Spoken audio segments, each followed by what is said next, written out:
Hey guys, welcome back to Money and Politics. Wonderful to be back with you, and I hope you have had a good day. It's going to be an exciting time tomorrow. We are just 24 hours away from what I think is the most important investor call that we've had thus far in the short history of Humbl Nation. And let's just take a look at the agenda as it has been laid out for us before, with business as the main heading, with patent filings, the share structure, M&A activities, and then we go down to product roadmap, the peer-to-peer update on the NFTs and tickering and the financial ETXs, and we go down to hires. And we already know some of this. We got the announcement a little bit ago of some of the various people that they hired, and really almost went from about 35 to 50 people in the company in management, technology, operations, and in creative. So the excitement for today is not been because of the action of today. We look at the share price, we closed just a penny up, and well below, of course, where we have been over the last month when we were back at 350, and even that was not something that we liked, and now we're just half that. So why should we be excited? And by the way, before I leave this graph, we can see the volume today, 5.6 million shares, is only about a third of what the average is. So the fact that we were just kind of holding in place, and you can see on this 1 month chart, it really, the company price hasn't done a heck of a lot for about the last 3 weeks or so. But we know that it's going to be the most important call thus far, as I said, and we know primarily because of just a number of things. Certainly the B shares are on a lot of people's minds. What are they going to do to avoid the dilution? If they are going to do something about that, that's key to hearing what's going on.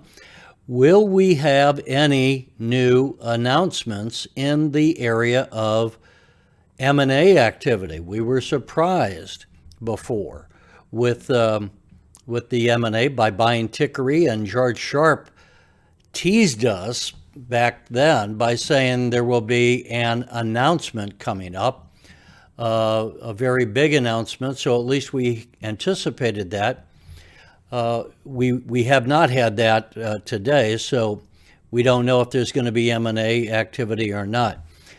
The thing I would say, to put this in perspective, and I'm not going to go very long tonight because I think, as I said earlier in the week, the whole big excitement is going to be happening at 4 o'clock Central Time on Friday, an hour after the market closes.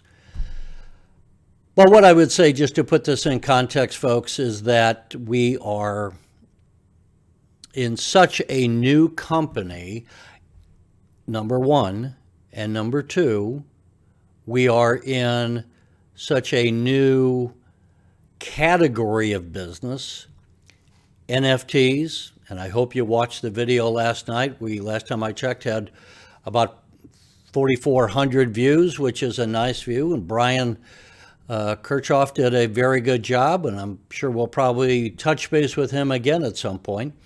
And he, if you didn't see it, gave us kind of an update on NFTs. But NFTs are brand new as an industry, and we're going into the ETXs, brand new as an investment opportunity. And I know we touch base a couple of times with Scott down in Atlanta. We'll follow up with him again. Those returns have been good. So I hope when we get this investor call that Brian Foote is going to be giving us all an update that will give us some more background into what's been happening behind the scenes and why we all should have some reason to be optimistic on a forward-going basis. I am optimistic. I bought more shares today, just about where we actually at about $1.45, I think it was. I added more. And I think that we will continue. I think that we will, for all the excitement we had in January and February, and then kind of the worries that we've had through March and April, with the stock going down, with the whole thing about the gold panda. All of this is a lot of good information, but also there's a lot of noise that we've been going through. And my own feeling about where we are in this, again, brand new company, is that we are just now getting to past the preliminaries. We're just now getting to the point where we can all start to really see some growth,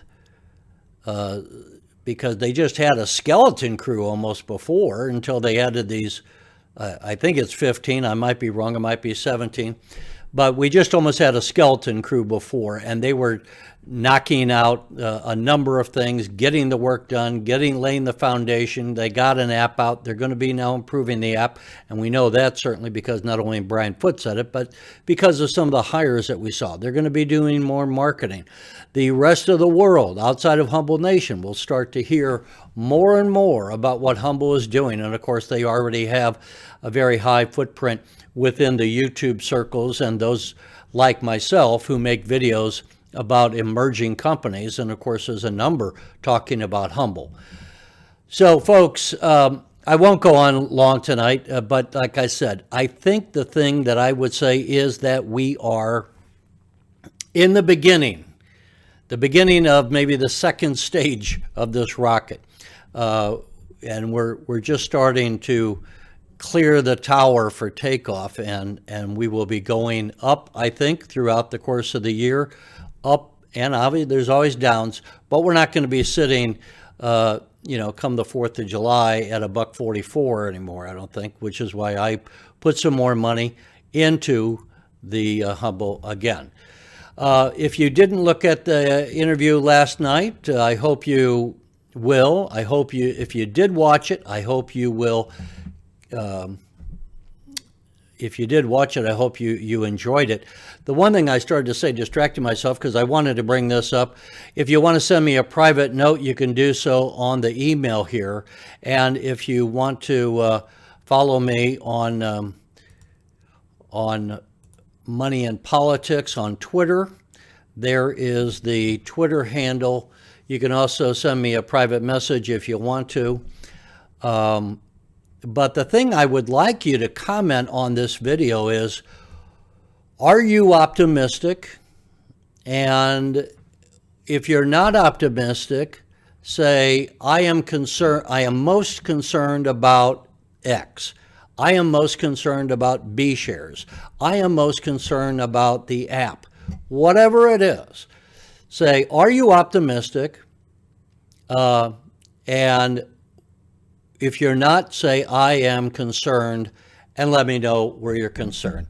And so for that, folks, like I said, the big news is tomorrow night. Yes, I will be covering it. And so if by chance you're going to be missing it, I'll record the whole event, and I will also do some analysis on it. You can watch both of those here on Money and Politics. Until then, folks, have a great evening, and we will see you tomorrow night, okay? We'll talk then.